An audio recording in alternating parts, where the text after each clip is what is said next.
Selamat datang di Deep Dive kita kali ini. Kita langsung terjun ya ke laporan keuangan kuartal pertama 2025 dari PT Alam Tree Resources Indonesia Tbk atau ADRO. Ya, sumber kita laporan interim konsolidasian mereka. Betul. Misi kita kali ini menggali angka-angka ini, mencari intisari terpenting buat Anda pahami. Siap. Oke, mari kita bedah. Sekilas nih, ada cerita yang agak kontras ya di sini. Kontras gimana tuh? Jadi, di satu sisi, pendapatan sama laba mereka kan turun ya, karena harga komoditas balik normal. Ya, normalisasi harga.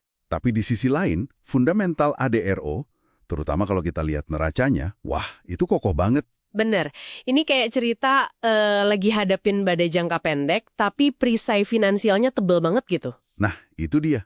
Yang menarik memang di sini itu gimana laporan ini nunjukin dua sisi ya. Ada tantangan pasar saat ini, khususnya batu bara yang lagi agak lesu, tapi sekaligus nunjukin kekuatan finansial internal mereka. Ini yang jadi bantalan. Dan lebih penting lagi, jadi amunisi buat strategi jangka panjang. Jadi kayak navigasi di tengah ombak tapi kapalnya kuat ya? Persis.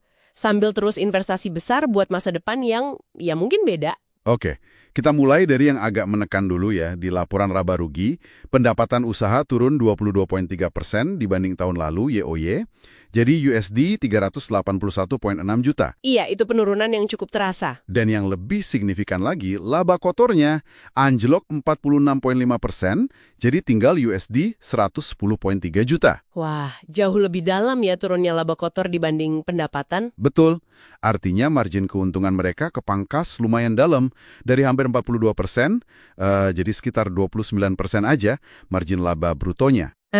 Penurunan margin yang lebih tajam dari pendapatan ini, penyebabnya karena beban pokok penjualan atau COGS itu nggak turun secepat pendapatannya. Oh gitu. Iya, COGS cuma turun 4,9%, sementara pendapatan kan tadi turun lebih dari 22%. Ini khas banget di industri tambang gini, yang biaya tetapnya tinggi. Jadi harga jual turun, langsung kerasa di margin ya? Betul.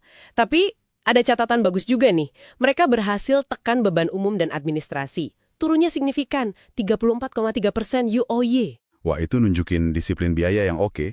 Tapi pemotongan biaya administrasi segitu gede, ada resiko gak sih?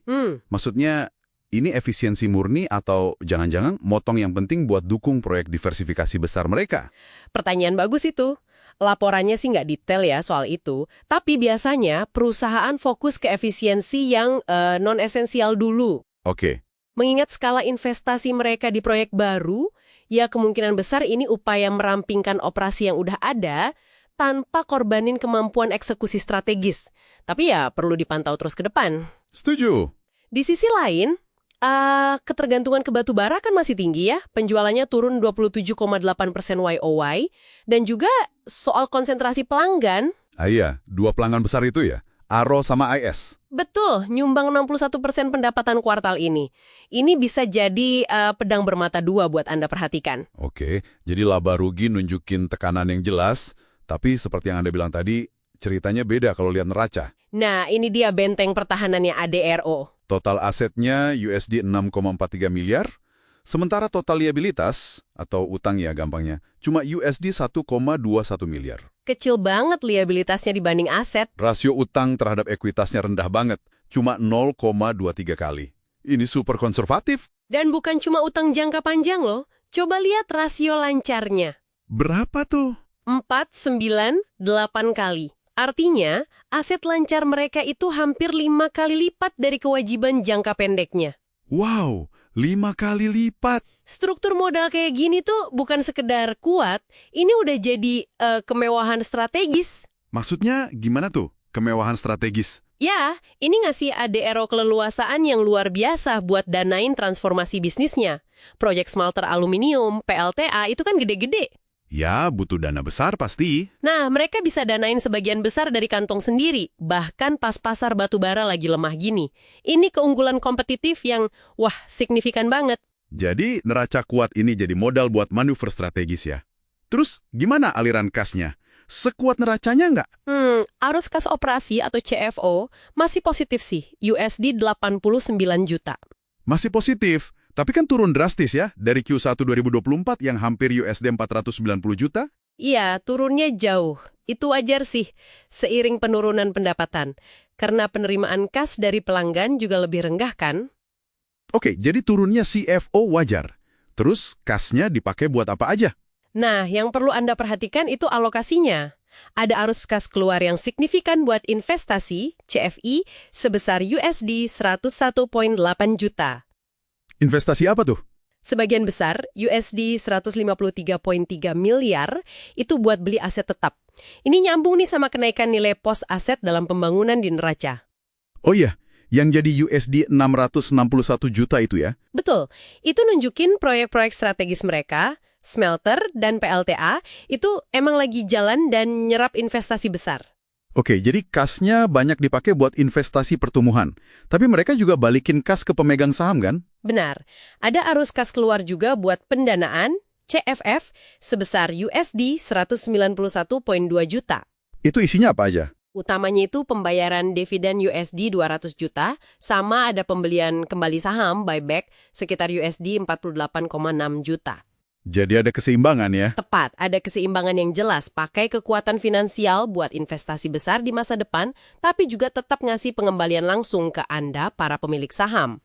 Oke, jadi kalau kita rangkum nih buat Anda, Adro ini jelas lagi hadapin tantangan ya. Dari harga komoditas yang turun, ini kelihatan di pendapatan dan laba kuartal ini. Iya, tekanannya nyata.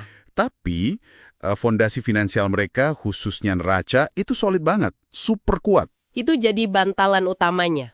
Dan kekuatan ini yang memungkinkan mereka buat terus maju sama investasi gede-gedean di diversifikasi usaha. Betul, proyek non-batubara mereka jalan terus. Jadi kayaknya masa depan Adro ini bakal sangat bergantung pada dua faktor kunci ya.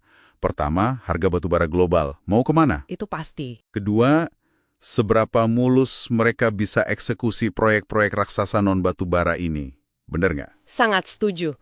Dan ini membawa kita ke satu pemikiran penutup nih, buat Anda renungkan. Apa tuh? Jadi gini, saat raksasa sumber daya kayak ADRO pakai kekuatan finansial dari bisnis intinya, yaitu batubara, buat danain transisi besar ke area baru kayak smelter, energi hijau, dan itu dilakuin di tengah tekanan pada bisnis inti itu sendiri. Nah, gimana kita mendefinisikan risiko transisi yang sesungguhnya buat perusahaan kayak gini? Menarik pertanyaannya. Apakah risikonya lebih besar di sisi eksekusi proyek baru yang kompleks itu? Atau justru pada potensi penurunan lebih lanjut di bisnis warisan mereka sebelum bisnis baru ini bisa kontribusi penuh? Wow, ini kayak tarian ya? Betul, ini aksi penyeimbangan strategis antara masa lalu dan masa depan yang kayaknya bakal seru banget buat terus Anda cermati ke depan.